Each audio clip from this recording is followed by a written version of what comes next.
नमस्कार, मी सागर पगार. तसं काही बघू शकता आपले 5 पंपचे इन्स्टॉलेशन झाले आहे पूर्णपणे. या ठिकाणी आपण 5 जेट मशीन आणि फिल्टर इरिगेशन फर्टिगेशन सिस्टम लावली आहे. तसं आपण या ठिकाणी बघू शकतो हे फिल्टर या ठिकाणी आपला पाण्याचा प्रेशर येणारा हा पाणी येते इनलेट आणि आउटलेट कनेक्शन जात आहे. जसं या ठिकाणी आपण बघू शकतो या ठिकाणी आपण प्रेशर गेज लावले की पाण्याचा प्रेशर किती येतो काय येतो ते आपल्याला या ठिकाणी माहिती होतो. हा ऑटोमॅटिकली प्लस होणारा कंट्रोलर आहे आणि यामार्फत तो ऑटोमॅटिकली प्लस होऊन पाण्यामध्ये किंवा फिल्टरमध्ये काहीतरी घाण असेल तो ऑटोमॅटिकली प्लस होऊन होतो. तसं आपण हा इनलेट गेलाय, इनलेट हे कनेक्शन या ठिकाणी देऊन आणि इकडे आलाय अंडरग्राऊंड आपण कनेक्शन केले की जेणेकरून आपण जागा यूज करू शकतो. तसंच आपण या ठिकाणी बघू शकतो मशीनचे हे आउटलेट कनेक्शन आहे आणि इनलेट आहे. कारण की आउटलेट आधी द्यावं लागतं, ते मिक्सिंग प्रॉपर होण्यासाठी आपण आउटलेट आधी देत असतो आणि त्यानंतर इनलेट देत असतो. तसंच मेन लाईनला आपण कनेक्ट केले एसी सेन्सर आणि पीएच सेन्सर. हे आपल्या पाण्याचा सेन्सर किती, पाण्याचा पीएच किती ही व्हॅल्यू घेऊन ते कंट्रोलरला माहिती देत असतो. तसंच या ठिकाणी आपण बघू शकतो पुढे की हा आपला पूर्ण 5 जेटचा पॅनल आहे. हा PLC बेस पॅनल आहे पूर्णपणे की याच्यात आपण किती एक्सटेंड आउटपुट करू शकतो याच्यात ती आपण कॅपॅसिटी दिली. आता हा 28 पिनचा आउटपुट दिलेला आहे कंट्रोलर. तसं आपण खाली बघतो एनर्जी मीटर म्हणजे काय की आपलं व्होल्टेज किती आहे, मोटर ॲम्पियर किती घेते किंवा मोटरमध्ये काही प्रॉब्लेम आहे का काय ते सगळं आपल्या मोबाईलद्वारे कळलं जातं. मोबाईलमध्ये पूर्ण सिस्टीम ऑपरेट होते. तसंच आपण ह्या ठिकाणी दिले ऑटो मॅन्युअल स्विच. याचं काय की हे मी मॅन्युअलमध्ये टाकलं, बघू शकतात ब्लोअर चालू झाला का.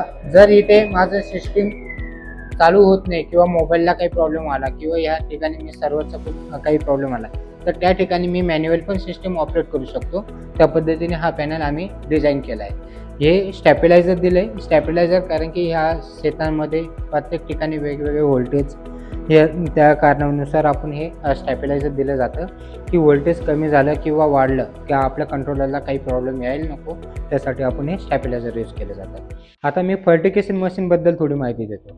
ह्या ठिकाणी मशीनला आपण एअरवॉल दिला आहे. जसं की लाईनमध्ये मोटर बंद झाली, पाणी सर्व रिटर्न जातं किंवा पुढे जातं, त्या कंडिशनला पाईपमध्ये पाणी नसतं तेव्हा एअर तयार होतो, तो एअर निघण्यासाठी आपण एअरवॉल दिला आहे. तसंच मशीनमध्ये ह्या बाजूला बघू शकता प्रेशर गेज आहे की किती प्रेशरने आपल्याला पाणी जातं आहे किंवा मशीनला किती लोड आहे ते आपण तिथे बघू शकतो. हे आपले सर्व सोलनेटवर लावलेले आहेत.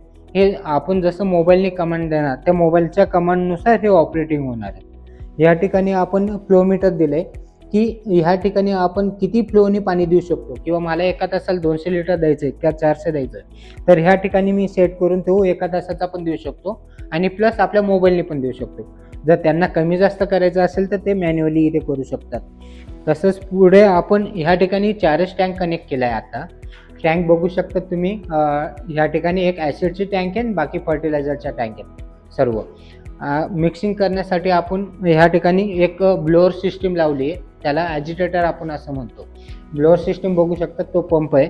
जसं काही मी इथे मॅन्युअली चालू केला की इथे मिक्सिंग होणं स्टार्ट होऊन जाईल, या इथे ठिकाणी मिक्सिंग होणं होऊन जाईल.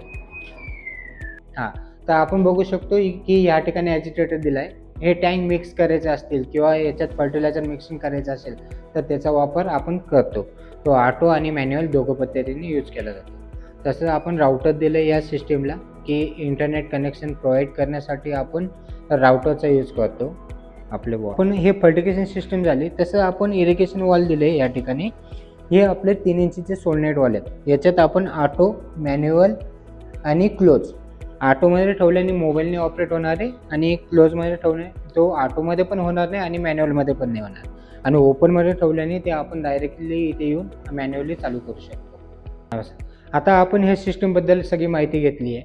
जर तुम्हाला याच्याबद्दल काही प्रॉब्लेम असतील किंवा समजलं नसतील, काही गोष्टी नसतील तर तुम्ही 5 पंपला कॉन्टॅक्ट करू शकतात आणि आमचा ईमेल ID पण आहे, यूट्यूब चॅनल पण आहे, त्याच्यावर तुम्ही कॉन्टॅक्ट करू शकतात. धन्यवाद.